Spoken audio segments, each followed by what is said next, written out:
जय हिंद प्रिय विद्यार्थियों, मैं रविंद्र कुमार आपके अपने इस हिंदी स्टडी इमोशन चैनल पर आप सबका हार्दिक स्वागत करता हूं। साथियों, आज आप हमारे साथ पढ़ने वाले हैं बेरोजगारी एक समस्या और इसका समाधान। तो आइए देखते हैं। सबसे पहले साथियों, आपको हेडिंग डालना है भूमिका, और इस भूमिका के अंतर्गत आपको इसके बारे में थोड़ा सा लिखना है। क्या लिखना है, आइए देखते हैं। भारत विभिन्नताओं वाला राष्ट्र है, यानी यहाँ पर विविधताएं हैं और इसके सामने समस्याएं तो बहुत हैं, लेकिन बेरोजगारी सबसे प्रमुख समस्या है।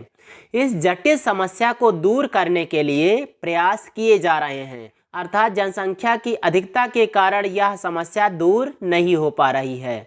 फिर हेडिंग डालना है बेरोजगारी का अभिप्राय। इसको अभिप्राय कहें, अर्थ कहें, आशय कहें, सभी एक ही बातें हैं। इसमें लिखना है बेरोजगारी का अभिप्राय है इच्छा तथा योग्यता के होते हुए भी व्यक्ति को रोजगार न मिलना। मतलब व्यक्ति चाहता है, उसकी इच्छा भी है कि रोजगार मिल जाए, फिर भी उसे नहीं मिलता है, तो वह स्थिति बेरोजगारी कही जाती है। हमारे समाज और राष्ट्र में लाखों युवा ऐसे हैं जो पढ़े लिखे होने पर भी नौकरी न मिलने से कम वेतन पर ही जैसे तैसे जीवन काट रहे हैं। मतलब कोई प्राइवेट छोटी मोटी नौकरी कर लेते हैं और वहीं पर अपना जीवन यापन किसी प्रकार करते हैं। आगे देखते हैं। इससे दिन प्रतिदिन यह समस्या और अधिक विकराल होती जा रही है।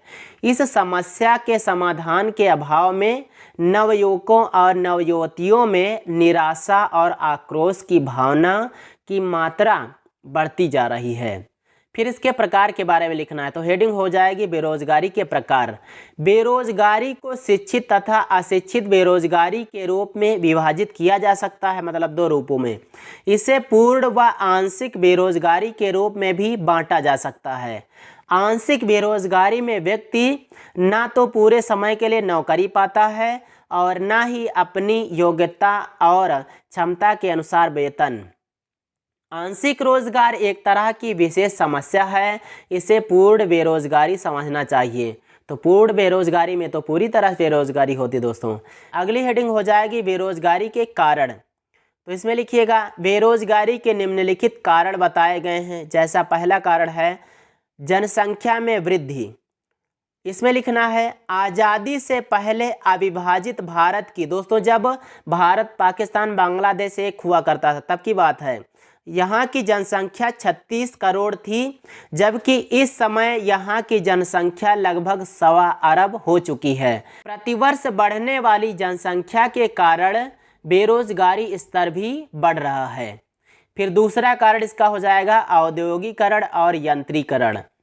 विगत वर्षों में देश के औद्योगिक विकास के लिए प्रशंसनीय कदम उठाए गए हैं, किंतु समुचित रूप से देश का औद्योगिकरण नहीं किया जा सका।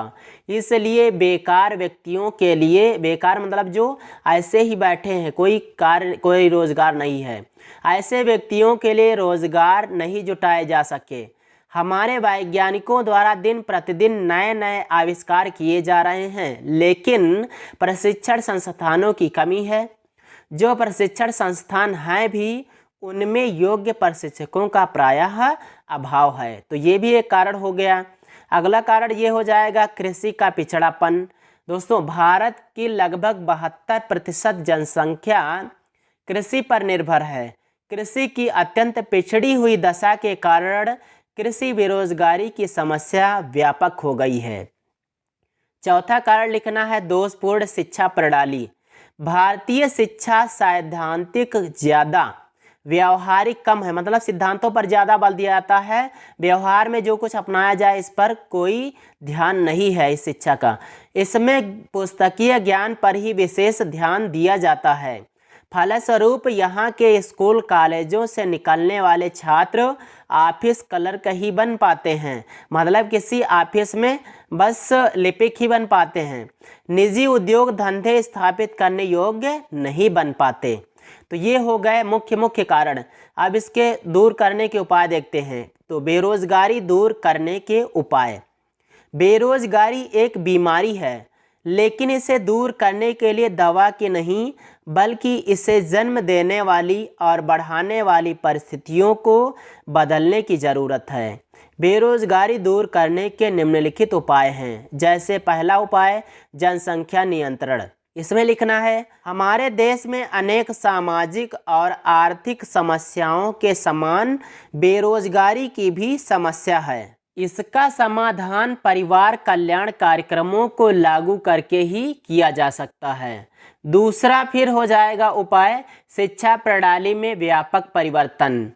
शिक्षा को व्यवसाय प्रधान बनाकर शारीरिक श्रम को उचित महत्व दिया जाना चाहिए। दोस्तों इसका विस्तार आप अपने अनुसार कर सकते हैं, बस आपको हेडिंग हमको देने की ज़रूरत है बस। अगली हेडिंग हो जाएगी औद्योगिकरण। देश में उच्च स्तर पर औद्योगिकरण किया जाए। इस हेतु विशाल उद्योगों की अपेक्षा छोटे छोटे उद्योगों को अधिक महत्व दिया जाए। मतलब विशाल उद्योगों को छोड़ें, छोटे छोटे उद्योग यदि स्थापित कर दिए जाएं तो बहुत सारे लोग उनमें काम करने लगेंगे। चौथा उपाय हो जाएगा आधारभूत सुविधाओं का विकास।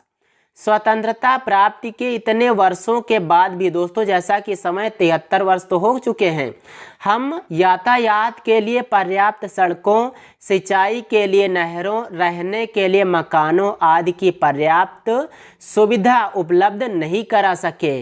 यदि इनका विकास होगा तो इनमें नवयुवकों को रोजगार के नए अवसर प्राप्त होंगे और इतना ही नहीं, देश का आर्थिक विकास भी संभव हो सकेगा। पांचवी हेडिंग इसकी हो जाएगी राष्ट्र निर्माण संबंधी कार्य।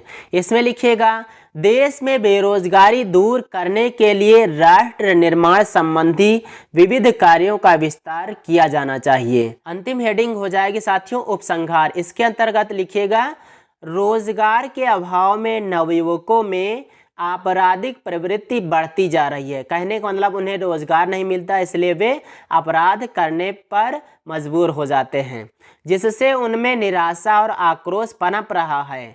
इसलिए यह आवश्यक है कि हम सभी लोग मिलकर इस समस्या के समाधान के लिए अतिशीघ्र यथासंभव प्रयास करें। तो इस प्रकार से दोस्तों आपका निबंध पूरा हुआ। जैसा कि यह वीडियो आपको पसंद आए तो इसे लाइक करें, दोस्तों को शेयर करें और यदि आप हमारे चैनल पर नए हैं तो चैनल को भी सब्सक्राइब करें।